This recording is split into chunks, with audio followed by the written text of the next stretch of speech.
Chapter 156. The scribes and Pharisees are angered. Jesus rebukes them for their hypocrisy. He laments over Jerusalem. The widow's mite, M-I-T-E. Jesus delivers his farewell message to the people in the temple.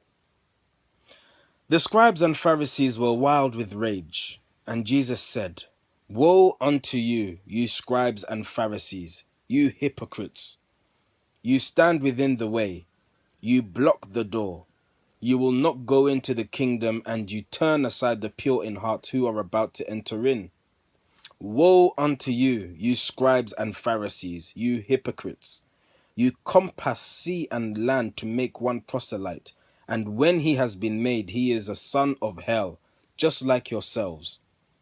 Woe unto you who call yourselves the guides of men, and you are guides, blind guides.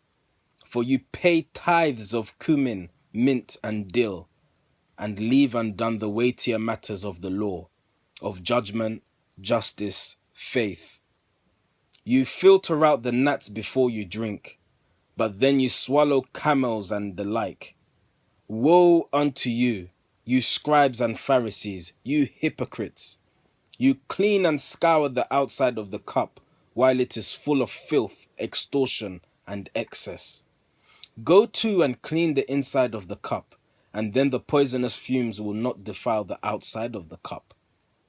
Woe unto you, you scribes and Pharisees, you hypocrites! You are yourselves like whitewashed sepulchres.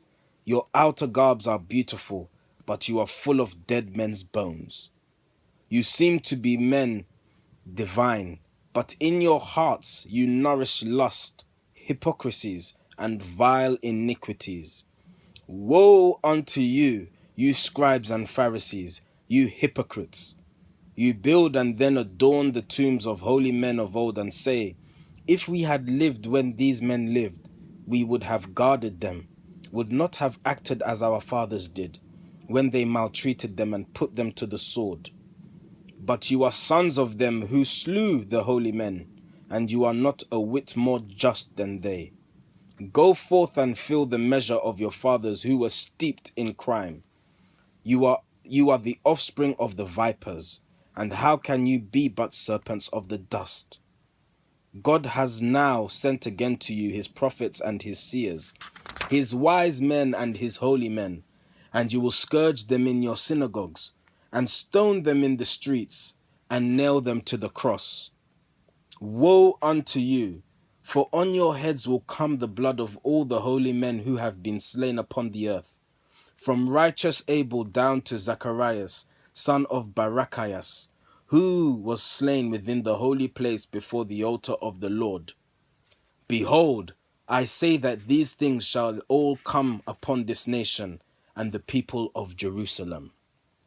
And Jesus looked about and said, Jerusalem, Jerusalem, thou cruel city of Jerusalem, that slays the prophets in the streets and kills the holy men whom God has sent to you. Lo, I would oft have gathered you as children to the fold of God, but you would not. You have rejected God, and now your house is desolate, and you shall see me not again till you can say, thrice blessed is the Son of Man who comes as Son of God. Then Jesus went and sat beside the treasury and watched the people as they paid their tithes. The rich men came and gave of their abundance, and then he saw a poor but loyal widow come and put a farthing in the treasure box. And then he said to his disciples who were standing by, Behold, for this poor widow who has put a farthing in the treasury has done more than they all. For she has given all she had. The rich have given just a little share of what they have.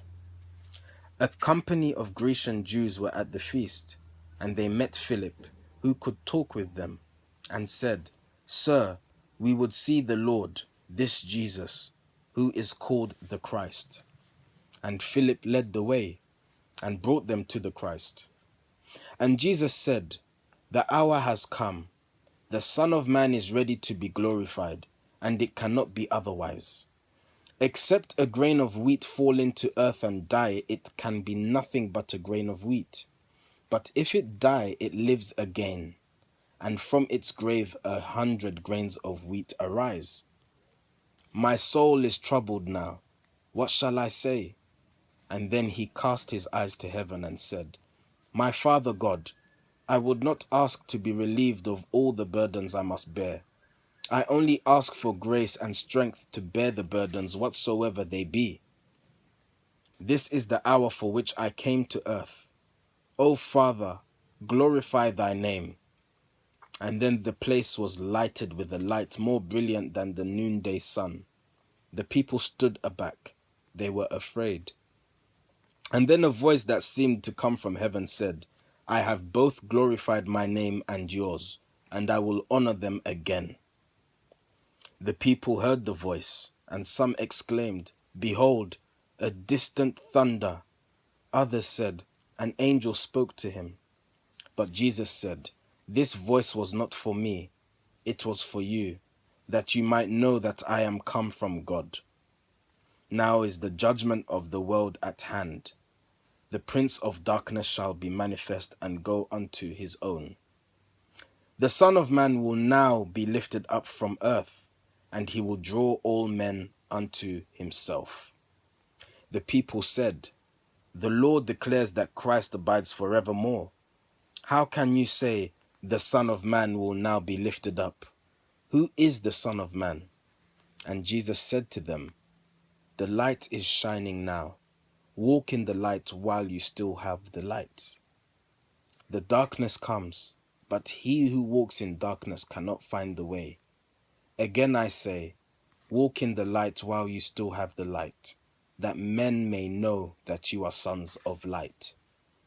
And Jesus stood out in the temple porch and made his last appeal unto the multitudes. He said, He who believes in me believes in God who sent me forth to do his will. And he who sees me now beholds my Father God. Behold, I came a light unto the world. He who believes in me shall walk in light, the light of life. You men who hear me now, if you believe me not, I judge you not. I am not come to judge the world, but I am come to save the world. God is the only judge of men, but what I speak will stand against you in the day when God will judge the world. For from myself I do not speak. I speak the words that God has given me to speak. And then he said, Jerusalem, with all your glory and your crimes, farewell.